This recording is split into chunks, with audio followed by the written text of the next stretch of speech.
اللہ رب العزت نے یہ آیت مبارکہ نازل فرمائی کہ بلا شبہ وہ لوگ جو ایمان لائے اور انہوں نے اللہ کے راستے میں ہجرت اور جہاد کیا، اللہ کی رحمت کے امیدوار ہیں۔ اسی واقعے کے متعلق حضرت عبداللہ بن جہش نے یہ اشعار بھی کہے تھے کہ تم لوگ ماہ حرام کے قتل کو بڑا گناہ شمار کر رہے ہو، حالانکہ اگر سیدھی راہ پر چلنے والا سیدھی راہ کو دیکھے تو اس سے بڑا گناہ تو یہ معلوم ہوتا ہے۔ تمہارا حضرت محمد مصطفیٰ صلی اللہ علیہ وآلہ وسلم کے فرمان کی مخالفت کرنا، اس کے ساتھ کفر کرنا، جبکہ اللہ اس کا گواہ ہے۔ اللہ رب العزت کی مسجد سے اس کے باسیوں کو نکال دینا تاکہ اس کے گھر میں اسے سجدہ کرنے والا کوئی نہ رہے، اس سے بڑھ کر عظیم جرم ہے۔ اگرچہ تم اس کے قتل پر ہمیں آر دلاتے ہو اور حاسد اور باغی بھی اسلام کے خلاف خوب پروپیگنڈا کرتے ہیں، ہم نے بھی مقام نخلا میں جب واقد نے لڑائی کی آگ روشن کی، ابن حضرمی کے خون سے اپنے نیزوں کو سیراب کیا اور عثمان بن عبداللہ بحالت قید ہمارے درمیان چمڑے کے مضبوط توق کھینچتے رہے۔ ناظرین کرام، یہاں تھوڑا سا توقف کرتے ہوئے قتل و جہاد سے ہٹ کر دوسری ہجری میں احکام شرعی کے نفاذ اور قبلے کی تبدیلی کا ذکر کرتے ہیں۔ ہجرت کے بعد امت مسلمہ کے لیے دوسرا سال موت و حیات کی کشمکش کا سال تھا۔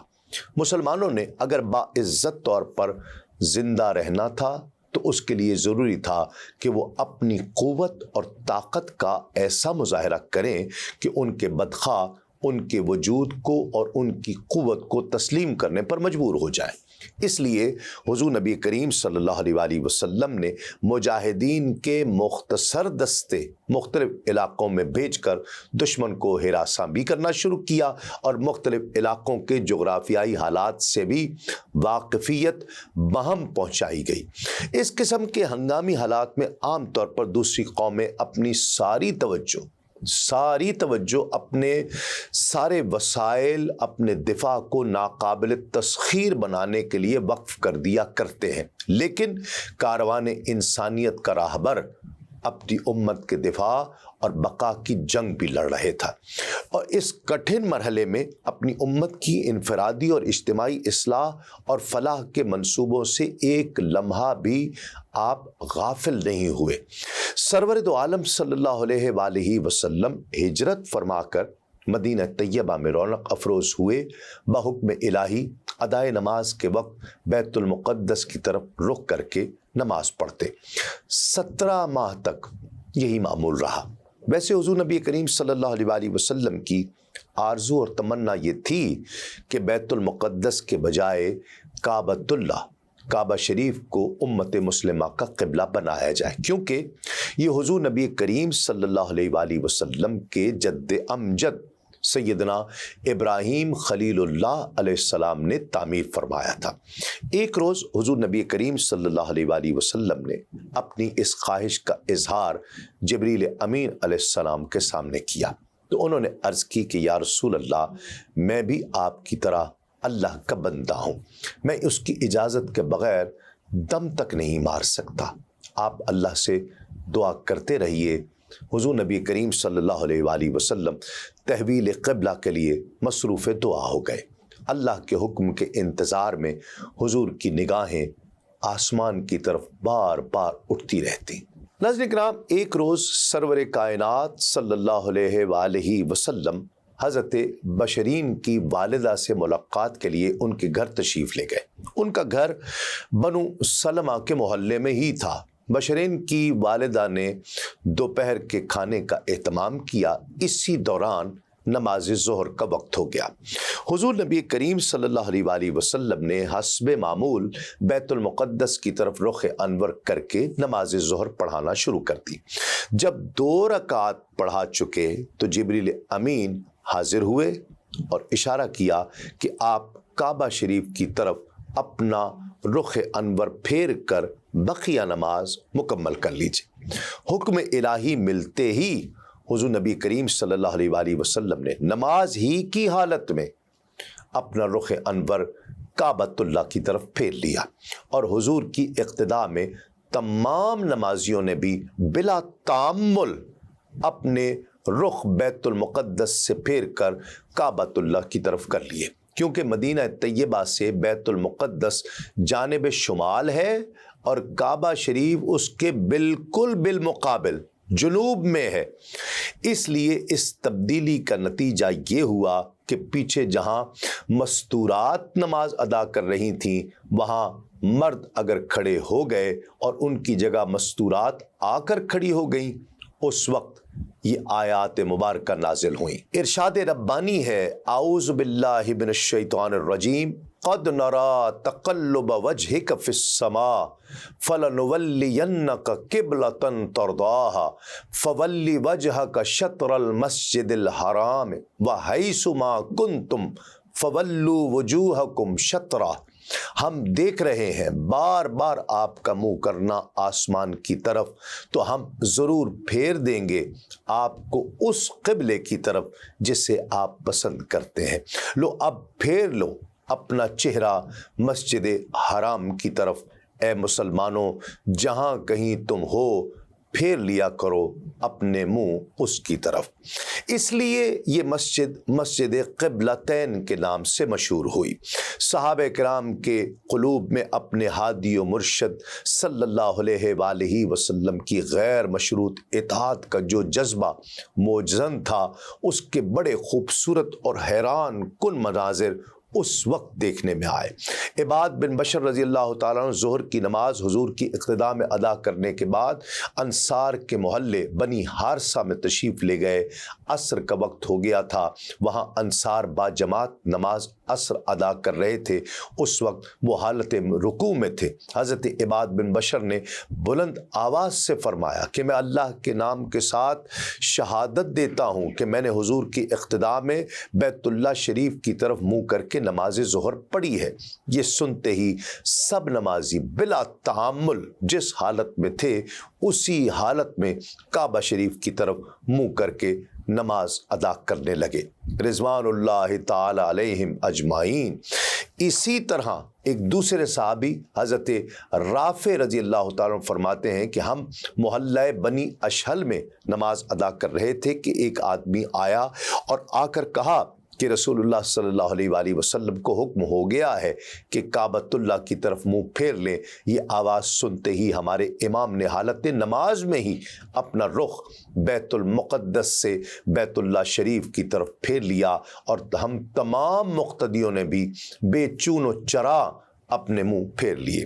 ناظرین کرام، ہجرت سے 16-17 ماہ بعد رجب میں بعد زوال آفتاب تحویل قبلہ کے بارے میں حکم الہی نازل ہوا۔ جب مسلمانوں نے حکم الہی کے مطابق کعبۃ اللہ کی طرف منہ کر کے نمازیں پڑھنا شروع کی تو یہود نے پھر شور مچانا شروع کر دیا۔ کبھی کہتے کہ یہ لوگ پھر مکے والوں کی طرف مائل ہو گئے ہیں، دیکھنا اب رفتہ رفتہ ان کے مشرکانہ عقائد کو اپنا لیں گے، لوگوں دیکھو یہ کس طرح پینترا بدلتے ہیں، اور اگر کعبے کو قبلہ بننا تھا تو پہلے ہی بنا لیا ہوتا، یہ کیا کھیل ہے کہ چند ماہ بعد بیت المقدس کو قبلہ بنائے رکھا پھر اچانک ادھر سے منہ موڑ کر کعبے کی طرف کر لیا، اس میں بھلا کیا حکمت ہے؟ یعنی اس طرح کی بدبختی اور بکواس کرنے لگے۔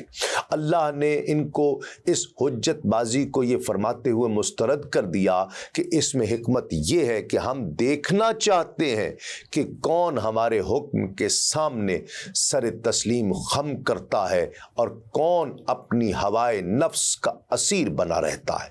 اسی لیے ارشاد ربانی ہوا کہ اور انہیں مقرر کیا ہم نے بیت المقدس کو قبلہ جس پر آپ اب تک رہے، مگر اس لیے کہ ہم دیکھ لیں کہ کون پیروی کرتا ہے تمہارے رسول کی اور کون مڑتا ہے الٹے پاؤں۔ ناظرین کرام، جیسا کہ پروگرام کے آغاز میں عرض کیا کہ قبلے کی تبدیلی پر یہودی شرپسندی سے باز نہ آئے، انہی ایام میں یہودیوں کا ایک وفد جو ان کے چیدہ افراد رفاع بن قیس، فرد بن عمر، قائب بن اشرف، رافع بن ابی رافع، حجاج بن عمر، ربی بن ربی، کنانہ، ان پر مشتمل تھا، وہ حضور نبی کریم صلی اللہ علیہ وآلہ وسلم کی خدمت میں حاضر ہوا۔ انہیں آ کر کہا کہ اے محمد صلی اللہ علیہ وآلہ وسلم، آپ نے اس قبلے سے کیوں منہ موڑ لیا ہے جس پر آپ اب تک تھے، یعنی بیت المقدس؟ حالانکہ آپ کا یہ دعویٰ ہے کہ آپ حضرت ابراہیم علیہ السلام کی ملت اور ان کے دین پر ہیں۔ اگر آپ اپنے اس قبلے کی طرف لوٹ جائیں تو ہم سب یہودی قبائل کے افراد آپ کی پیروی کر لیں گے اور آپ کی نبوت کی تصدیق کر دیں گے۔ ان کی پیشکش کسی خلوص پر مبنی نہیں تھی، بلکہ وہ صرف اپنی ان چکنی چپڑی باتوں سے نبی کریم صلی اللہ علیہ وآلہ وسلم کو معاذ اللہ آزمانا چاہتے تھے کہ کیا حضور اپنے فیصلے پر پکے رہتے ہیں یا ہمارے ایمان لانے کے لالچ میں اس فیصلے کو بدل دیتے ہیں، جس پر اللہ رب العزت نے اپنے محبوب پر یہ آیت مبارکہ نازل فرمائی کہ اور اگر تم ان کتابیوں کے پاس ہر نشانی لے آؤ تو بھی وہ تمہارے قبلے کی پیروی نہیں کریں گے، اور نہ تم ان کے قبلے کی پیروی کرو اور وہ آپس میں بھی ایک دوسرے کے قبلے کے تابع نہیں ہے۔ اور اے سننے والے، اگر تیرے پاس علم آ جانے کے بعد تو ان کی خواہشوں پر چلا تو اس وقت تو ضرور زیادتی کرنے والا ہوگا۔ ناظرین کرام، انہی الفاظ کے ساتھ آپ سے اجازت چاہنے کا وقت آیا، وقت پروگرام کا تمام ہوتا ہے۔ اگلے پروگرام میں انشاءاللہ رمضان المبارک کے روزے فرض ہونے کے حکم کا ذکر ہوگا، اور ساتھ ہی وہ حالات بھی بیان کی جائیں گے جو بالآخر غزوہ بدر کی باعث بنے۔ دیکھتے رہیے آدم سے خاتم تک، صرف سنو نیوز پر۔ تسلیم احمد صابری کو اجازت دیجیے۔ السلام علیکم، تسلیمات۔